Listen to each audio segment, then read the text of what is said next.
road.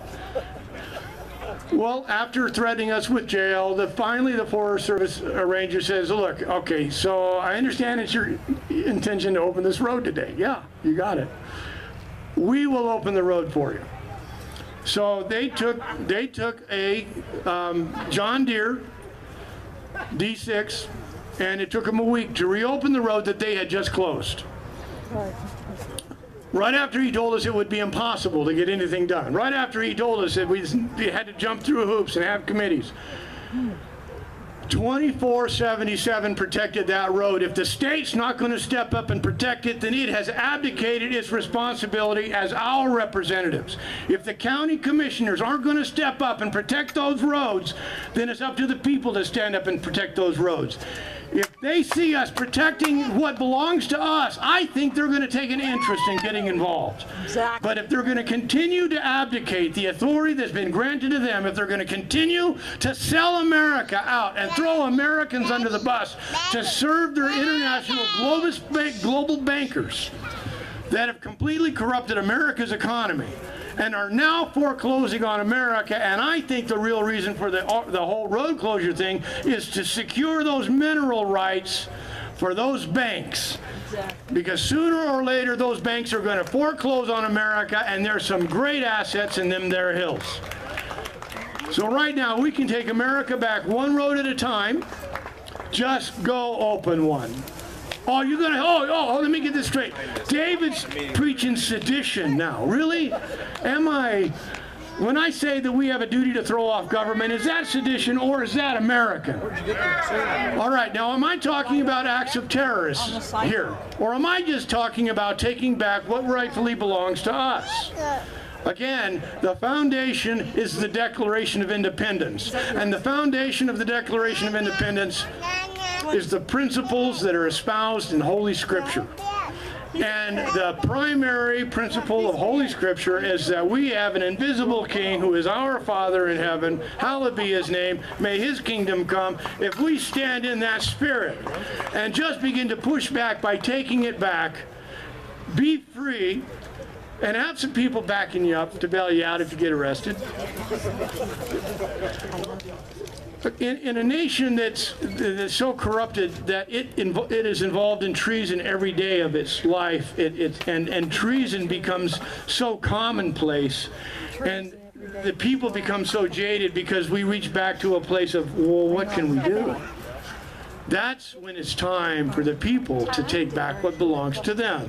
And we take it back in our individual lives, and we take it back in our communities. And again, you know, freedom is something you can get passionate about, because all of the elements of freedom are what America is founded on. And again, if we step into that spirit and begin to move, you know, make it up as you go. I do. There's not a day goes by I don't make it up as I go. I never know what a day brings forth. All I know is that I have a relationship, and I know what the principles of freedom are and the foundations of truth. And I also know that I've gone over my time, so I'm going to sit down. Thanks for hearing me out. Enjoy the rest of the day, and thanks for having the opportunity.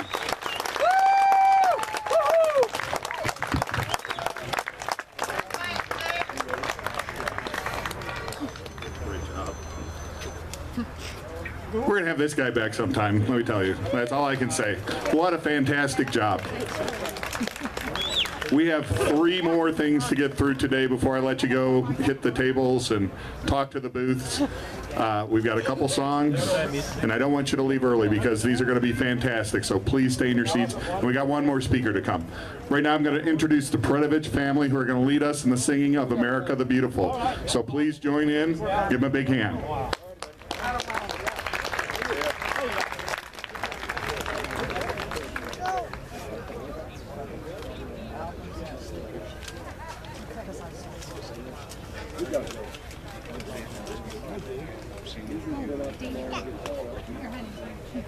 Come here, we don't need you around the cameras. Dana. Nana's going to get a hold of you, and I'm going to go to jail when I do. Oh, beautiful, for spacious skies, for amber waves of grain, for purple mountain majesty. majesties above the fruited plain. America, America, God shed his grace on thee, and crown thy gold with brotherhood from sea to shining sea.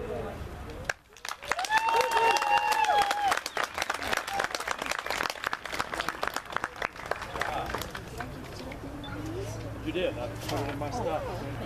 You got help to put this down. And the comment form. I brought Roger and David Justice. They can't go anywhere unless they got a ride. All right, well, Rick Wagner had to take off. Normally he'd introduce the next speaker, but since he's not here, I have to introduce myself. I am the last speaker of the day, and my name is Kevin McCarney, and I've been your host today along with my board of trustees, who I'd like to have, if they are within range of view, stand up for me, please, because these are the people that did the work to put this together, to bring these speeches in. J.J. Fletcher, Ken Carson, Richard Predovich, Sandy Pizzo, he's hidden over there, Linda Gregory over here, David Cox hidden back at the Second Amendment rally booth, Karen Culp, who's been cooking all day, hasn't had a chance to see any of these people. None of this happens without their hard work. None of this happens without you folks showing up. There is a common theme to everybody who spoke today to you. These people have stepped up and are working for you. That is what this is about. It's not enough for us to stand here and listen to speakers anymore. We cannot do it. How many of you folks were at the gun rally 3 weeks ago? You remember me being hoarse at the end of that thing? How many of you watched the coverage of the president come dance on the Constitution in Denver last week? Not me. Did you see our governor on that video at all? He got a message when he came to Western Colorado that what he's doing is wrong, and now he is hiding from the gun laws that he just signed. You guys had an effect when he was here 3 weeks ago, okay? When you take action, things change. And I am telling you people, we have got to take action. Simple as that. There are booths here, up and down, both sides. There are petitions to sign. At the Freedom Colorado booth, you can affect Colorado's future right now in a very simple way. I think Dave talked about it a little bit earlier. There are 4 active recalls going on in the state of Colorado right now over the Second Amendment. Mike McLaughlin down in Durango, who ran as a Second Amendment supporter as a Democrat, got elected and then signed on to every one of those bills. He's under recall. All right.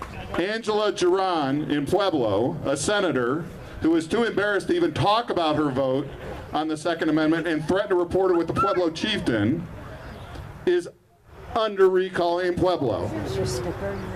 Evie Hudak, our wonderful state senator who told the rape victim that having her gun wouldn't have changed anything,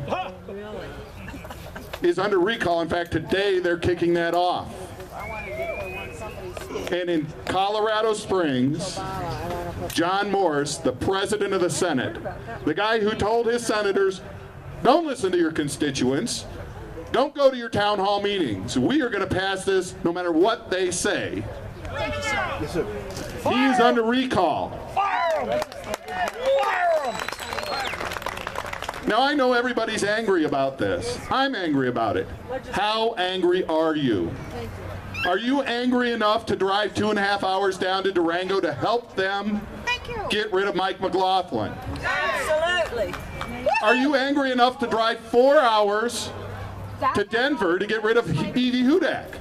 And it tells you what committee. Are you angry enough to drive the 5 hours it takes to go take care of John Morris and Angela Giron? I am. We're going to get a convoy together and we're